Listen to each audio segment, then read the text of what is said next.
Hi, welcome to the Common Sense Defense Podcast. My name is Tyler Pruden, your host. I'm so excited today to do part two of the drone warfare series. Today, we're going to be talking about communications. So, how do communications play in the point to point operations of a drone? How it plays in the overall scheme of warfare and how it impacts battle space? Communications is key.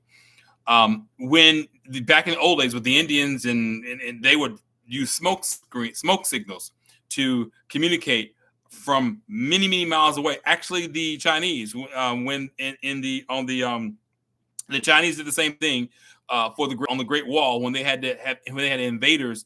They would use smoke signals, and you start a big fire, and then someone 25, 30 miles away would say, "Oh, there's a fire there. There's a smoke. Let's get our troops together." So the Indians did that. The Chinese. So ever since human history, there are forms of communication, and being able to see or surveil your enemy or adversary, and being able to communicate to your friends to get ready, to be in the ready. That's part of warfare.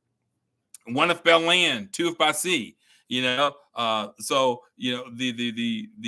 the proper way to articulate that is, hey, the enemy's coming. We got to get moving. And so that the two lanterns and the belfry tower, that the whole thing with Paul Revere and Dawes, those guys were rocking and rolling to make sure that they saw the sign and they took off to let everybody know that the British were coming.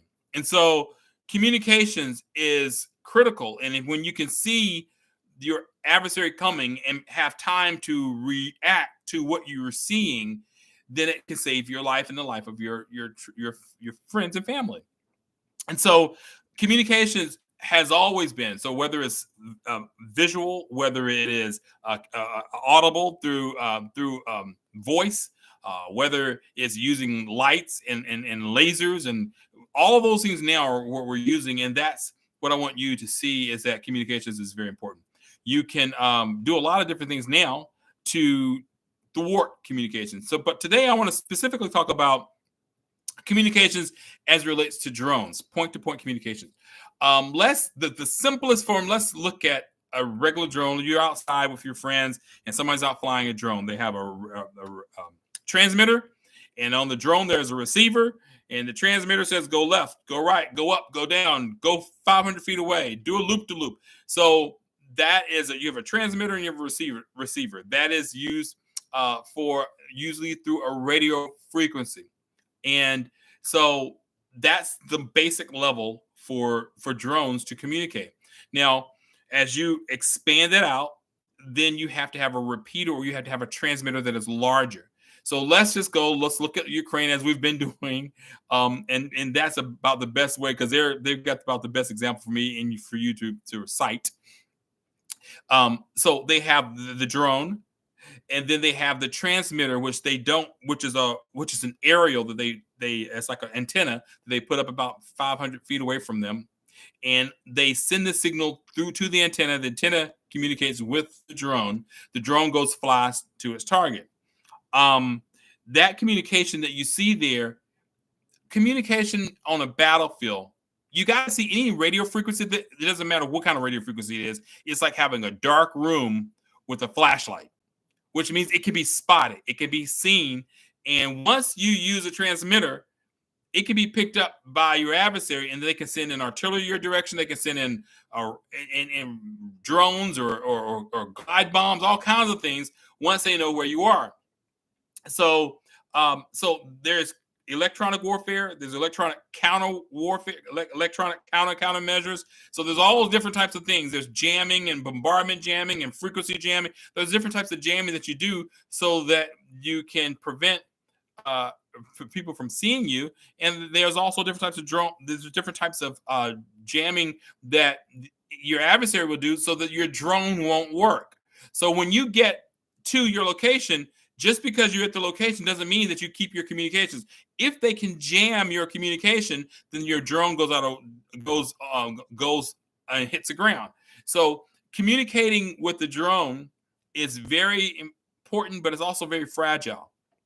So um, now for drone, that's one way he's using radio frequencies, and then there's also drones can be directed and uh, guided from satellite, and so that's a different frequency, higher frequency, and so satellites you can go up to space, drop down, and direct and guide your drone, and it has a little bit easier way to time to get to where it needs to be, and also is able to pick up the signal easier as it's higher up.